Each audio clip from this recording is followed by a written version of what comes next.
네, 안녕하세요. 세넷 탈출입니다. 트럼프가 매티스 국방장관을 사실상 해임시키면서 이 최대의 시련을 이제 아마 맡게 될 것 같습니다.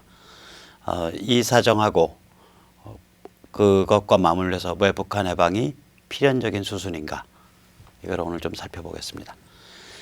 자, 자료 한번 보시죠. 이 매티스가 지난 20일에 트럼프에게 사의를 표명했어요. 그때 대개 1919년 2월 28일, 내년 2월 28일까지 근무하겠다, 이런 뜻을 표명했습니다. 트럼프는 이에 대해서 트위터에 매티스가 훌륭히 잘 근무해줬다, 뭐 이렇게 날렸어요. 근데 이제 그 다음에 매티스가 싸움을 걸었습니다. 이른바 Letter of Resignation, 그러니까 사임의 변이라는 공개 편지를 띄운 거예요, 언론에다가. 여기서 트럼프를 매티스가 공격을 했어요. 그러니까 구체적으로는 동맹을 무시하고 일방적인 미국 중심의 정책을 쓴다. 그리고 그 예로서 시리아를 들었습니다. 그거에 대해서 트럼프는 바로 지난 주말에 이렇게 트위터에서 맞받아쳤습니다. 동맹은 소중하지만 우리를 호구 취급해서 이용해 먹기만 하면 그건 이미 동맹이 아니다. 그러니까 take advantage of us, 이런 얘기를 했거든요. 그리고 트럼프는 일요일 날 22일 날 셔너헌, 패트릭 셔너헌, 지금 현재 미국 국방차관입니다. 패트릭 셔너헌을 국방장관 대리로 내년 1월 1일, 그러니까 내년 1월 1일이라 그래봐야 이제 한 일주일 남았죠. 내년 1월 1일에 국방장관 대리로 이제 일하기 시작한다, 이렇게 발표를 했어요. 이걸로서 사실상 매티스를 해임한 겁니다. 굉장히 이게 충격적인 조치예요. 왜 그러냐면 미국 20세기에 그러니까 2차 세계대전 이후 미국에서 국방장관 대행은 이때까지 두 번밖에 없었습니다.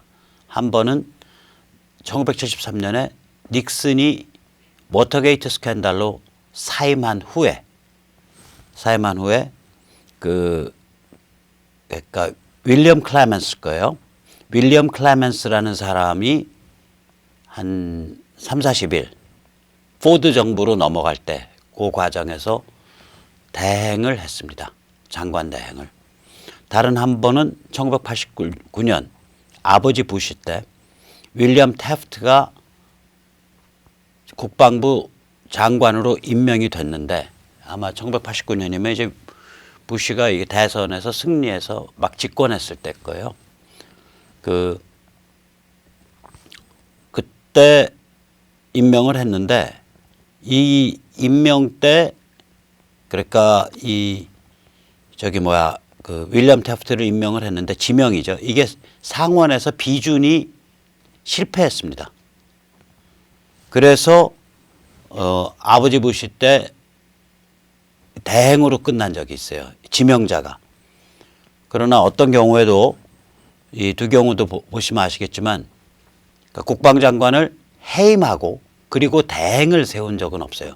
국방장관 해임도 굉장히, 이게 지금 형식은 해임은 아닌데 사실상 해임이거든요. 왜냐하면 2월 28일까지 자기 근무하겠다는 거, 너 그만둬. 1월 1일부터 2달 땡겨가지고 1월 1일부터 대행체제 갈 거야. 그게 해임이 돼버린 셈이죠. 근데 국방장관 해임도 굉장히 드문 케이스예요. 이게 이제 뭐랑 비슷하냐면요, 해임은 딱 한 번 있었는데 우리 6.25 때 있었습니다. 우리가 6.25 나던 해에 국방장관이 루이스 존슨이었는데, 존슨이 이 남침에 대해서 아무 준비도 안 해놓고 게으름 부렸다, 이래가지고 50년 9월에 해임을 하고, 존슨을 당시 미국 정치의 2인자, 유럽 부흥 계획을 밀어붙였던 미국의 퇴역장성, 마셜이죠. 퇴역장성도 아니에요, 마셜. 그 당시에 마셜이에요. 장성이에요. 아직 현역이에요. 이 사람을 이제 국무장관이었는데 국방장관으로 임명을 했어요. 그러니까 존슨 다음에 마샬이었는데 매티스는 마샬에서 시작해서 존슨으로 끝났어요. 이게 무슨 얘기냐? 미국에는요 무슨 법이 있냐면 그러니까 현역 장군을 국방장관에 임명할 수 없다라는 법이 있습니다. 그러니까 마샬은 국무장관일 때는 현역 장군 신분으로 근무를 했는데 이게 1950년에 국방장관이 되면서 그때 아직도 현역 장군이었단 말이에요. 그래가지고 원래 이 지명을 못 받을 처지예요. 국방장관으로 인준을 못 받을 처지인데 그때 미국 의회가 웨이버라 그러죠. 마샬의 경우에는 이걸 눈 감아주기로 하자. 그렇게 결정을 해서 마샬이 현역 장군인 상태에서 국방장관이 되고 그 후에 퇴임을 했습니다. 그러니까 전임자 존슨이 너무 잘못해서 국무장관을 하고 있던 현역 장군 마샬을 국방장관으로 자리를 옮기고 그때 아직 퇴임 절차가 끝나지 않았기 때문에 미국 의회가 현역 장군이지만 괜찮아. 그러고 봐줬단 말이에요. 웨이버를 해가지고 넘어갔었어요. 매티스는요. 거꾸로 매티스가 국방장관 임명될 때 기술적으로는 아직 현역 장군이었어요. 그래서 그때 미국 의회가 현역 장군이지만 국방장관 해도 돼. 그래서 예외적으로 봐준 경우에요. 이게. 그러니까 미국 2차 세계대전 후에 현역 장군이 국방장관이 된 유일한 두 번의 케이스, 두 번 의회가 예외시킨 케이스가 1950년에 마샬 그리고 1917년에 매티스였습니다. 마샬은 선임자를 해임시키고 별단체 국방장관 돼서 별을 뗐고 이 사람은 별단체 국방장관 돼서 별을 뗐다가 사실상 해임됐고 매티스는 이제 그런 굉장히 예외적이고 지금 굉장히 진통이 심한 프로세스가 진행되고 있다고 말할 수 있죠. 당연히 트럼프 최대의 시련입니다. 이는 특히 매티스는요 인기가 좋아요. 인기가 좋은데 특이한데 이 사람이 지금 그러니까 이제 장관 되기 직전까지 현역이었고 지금 장관인데요. 이런 베스트셀러급 책들이 있어요. 이 사람에 대해서 직접적으로. 이건 이제 일종의 매티스 전기죠. No better friend, no worse enemy. 친구로서는 매티스만한 사람이 없고 적으로 들 때는 매티스만큼 악랄한 놈이 없다. 그런 매티스 전개예요. 짐 프로저라는 사람이 쓴. 그 다음에 이거는 이제 보세요. 그러니까 매티스의 전략 전술 이런 제목이에요. 매티스의 전략 전술이라는 그런 책도 나와 있고요. 그 다음에 또 보시면은 이것도 매티스를 많이 다룬 그런 책인데 전사와 시민.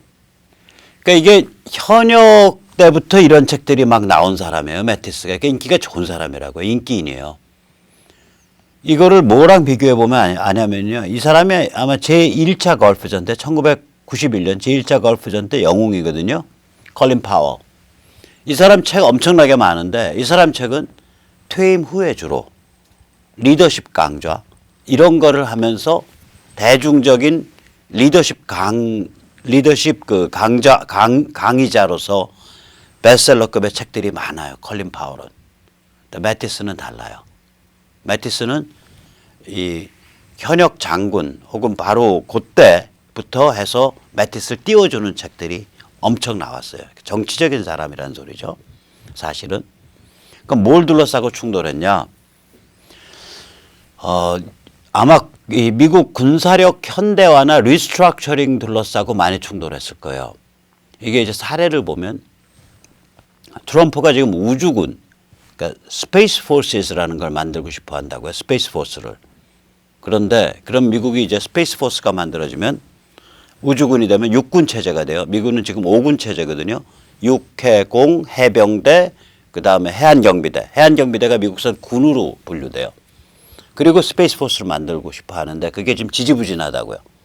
이 스페이스 포스가 우주군인데 이 우주에 관련된 군사적인 그런 오퍼레이션이 그게 육군, 해군, 뭐 해병대 뭐 여기저기 나눠져 있는 게 무려 61개 조직으로 분산돼 있다라는 거예요.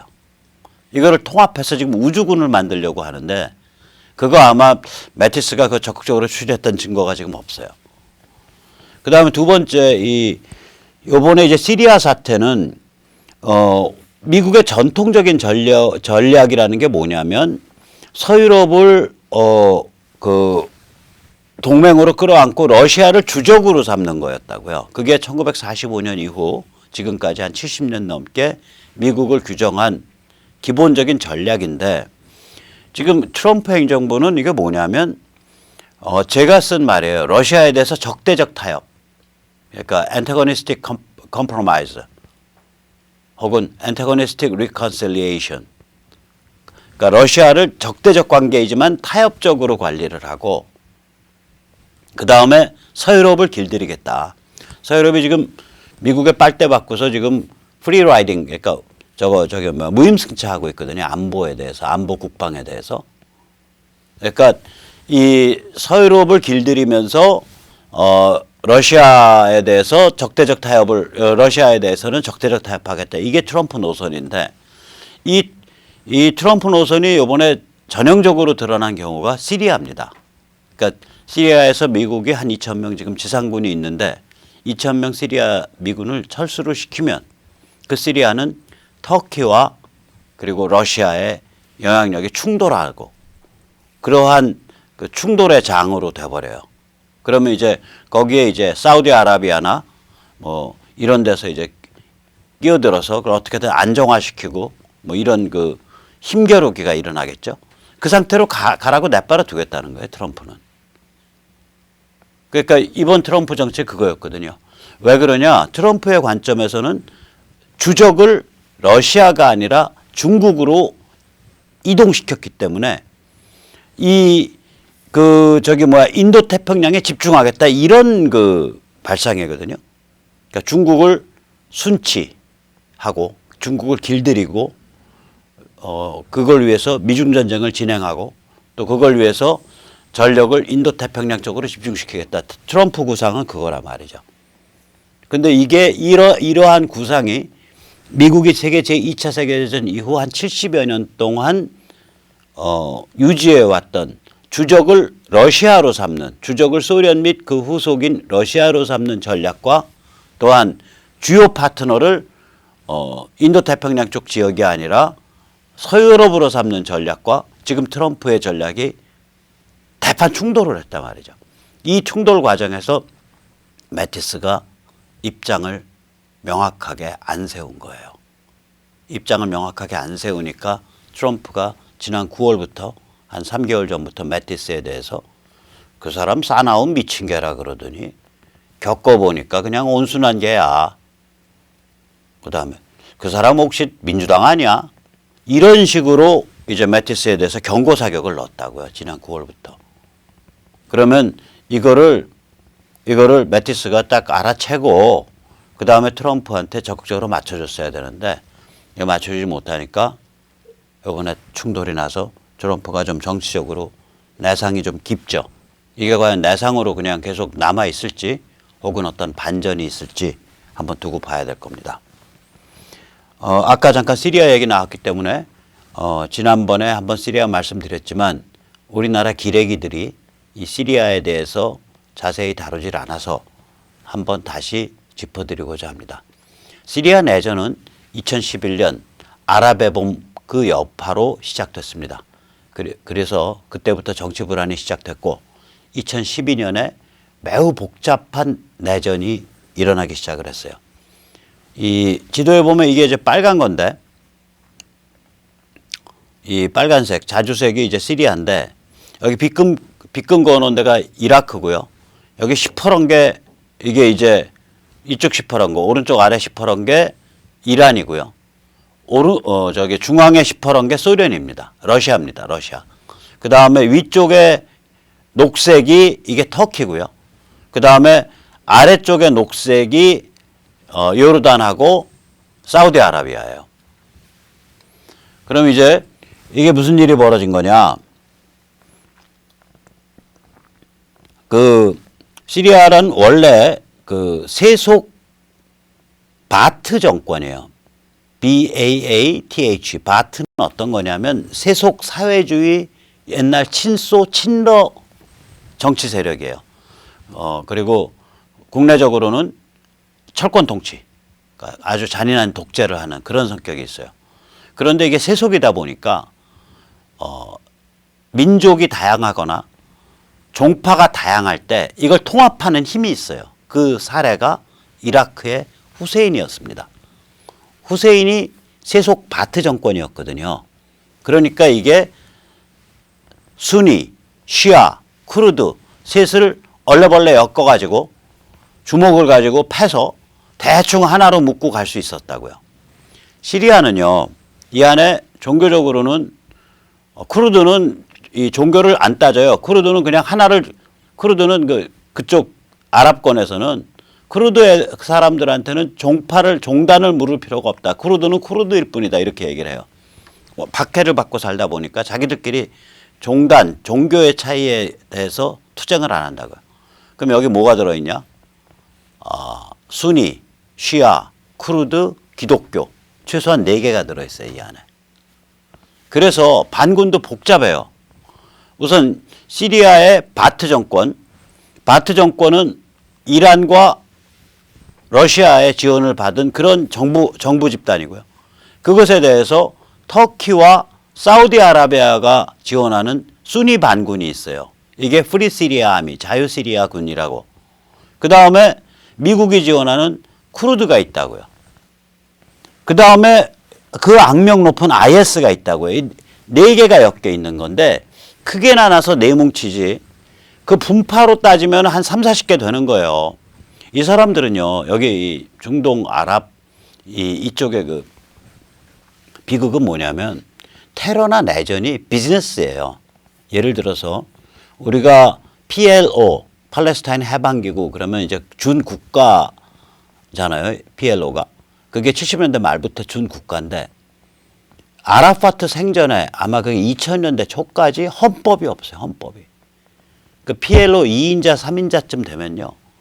금도금한 욕조를 큰 거를 설치한 거는 호화찬란한 생활을 해요. 욕실 하나 꾸미는 게 10억, 20억씩 들어가는. 온갖 그 음란한 거죠. 음탕한 거죠.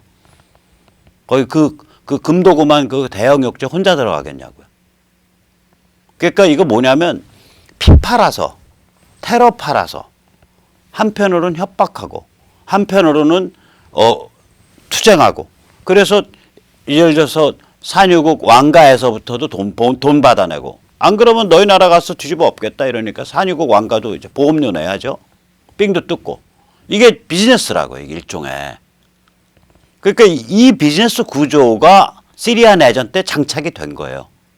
그러면 이거 쉽게 잘 결판 안 난다고요.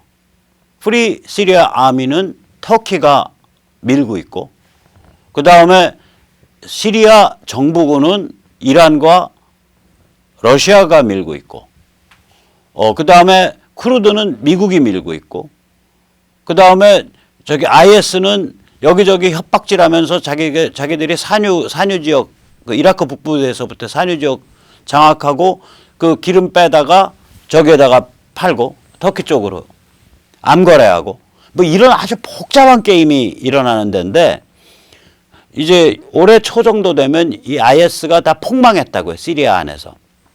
IS가 폭망하니까 지금 트럼프 입장은 뭐냐면 야 IS가 없는데 여기 답 없는 데인데 뭐하러 우리가 계속 거기 있냐. 그래서 방 빼자.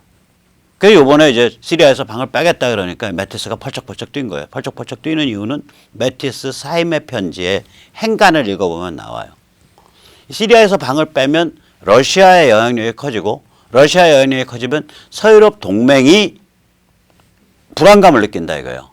그러니까 미국은 항상 동맹과 함께하는 그런 세계 경찰을 해왔는데 이제 동맹한테 말하자면 딱 면 닦고 얼굴 닦아버리고 그냥 일방적으로 자기 마음대로 하면 동맹이 우리를 믿어주겠냐. 뭐 이런 게 이제 매티스가 쓴 사임의 편지에 나오는 얘기입니다. 행간에 나오는 얘기예요. 근데 거기에 대해서 저기 뭐야 그 트럼프 입장 그거죠. 야, 시리아에서 러시아 막는 게 그렇게 중요해? 오케이, 그렇게 중요했다면 왜 너희 군도 좀 보내고 더 열심히 싸웠어야지.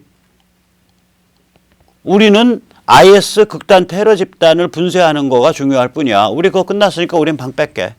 그게 지금 트럼프 입장이고요. 그러니까 이 시리아 문제에 관해서는 최소한 매티스가 트럼프 행정부의 입장을 완전히 배신한 경우예요. 이거는. 그건 맞습니다. 트럼프 노선을 배신한 거예요. 이거는. 그래서 배신했던 안 했던 아까 그 책 그렇게 나와서 베스트셀러 되고 이러한 현역 군인 때 벌써 그런 사람이니까 이런 그 스타덤을 갖고 있는 사람이고 자기 그 정치를 잘했던 사람이고 자기 관리를 잘했던 사람이기 때문에 여기저기에 커넥션과 영향력이 큰 사람이기 때문에 트럼프가 상당한 타격을 받을 거예요.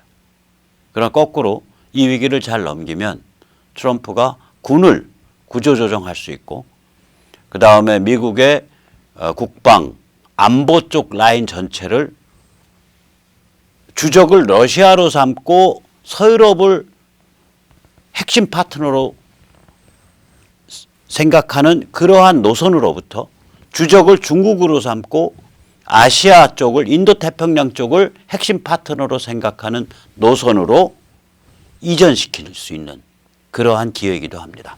위기이자 기회입니다.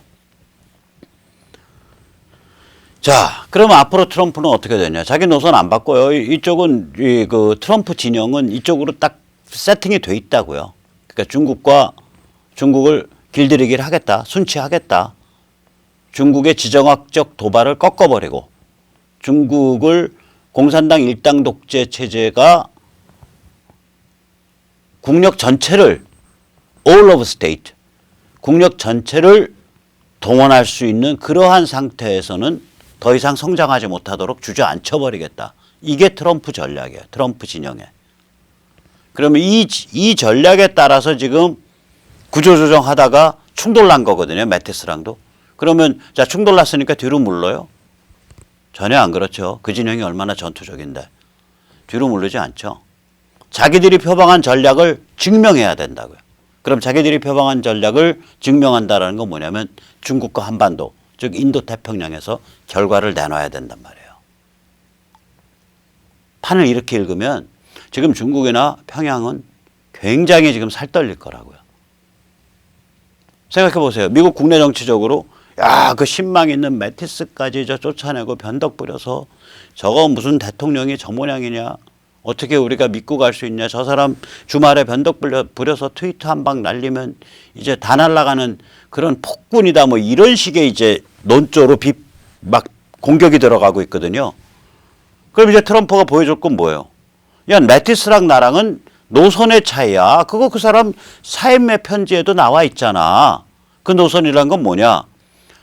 나는 입장이 러시아 옛날 소련을 주적으로 삼는 거를 중국으로 옮기고 서유럽을 핵심 동맹으로 삼던 거를 인도태평양 지역으로 옮기자는 노선이야. 서유럽은 자기들이 러시아 그렇게 싫어하고 무서워하면 동유럽이나 중동에 있어서의 러시아의 지정학적 도발에 대해서 서유럽이 좀 더 적극적으로 대처해야 돼. 우리만 자꾸 이용하려고 그러면 안 돼. 이게 나의 입장이야. 자, 이제 그럼 내 입장 증명해 줄게. 하고 나올 수밖에 없다고요. 즉 다시 말하면 중국 순치와 북한 해결, 북핵 해결에 관해서 결과를 내야 될 처지에 이제 들어간 거예요. 거기다 더 우리가 주목을 해야 될 건 2월 28일까지 매티스를 지금 트럼프랑 삐져갖고 솔직히 말해서 적대관계 들어간 거 아니에요. 정치인으로선. 매티스 이렇게 해서 이제 트럼프 행정부의 변덕스러움과 고립주의, 그 사람들이 이제 트럼프 고립주의라고 비판하는데 전 고립주의라고 안 보지만 고립주의, 그 다음에 전통적 유럽 동맹에 대한 배신 때리기 뭐 이런 식으로 프레이밍해서 이제 트럼프 까는 책, 베스트셀러 책 내고 막 이러면서 이제 여기저기 CNN이다 무슨 뭐 MSNBC다 이런 데 돌아다니면서 방송국 다니면서 계속 이제 짖을 거 아니에요. 굉장히 깊게 공격해 들어올 거라고요. 저 사람이 이 머리가 돌아가는 사람이고 굉장히 정치적인 사람이니까 아주 치명적으로 공격해 들어올 거라고.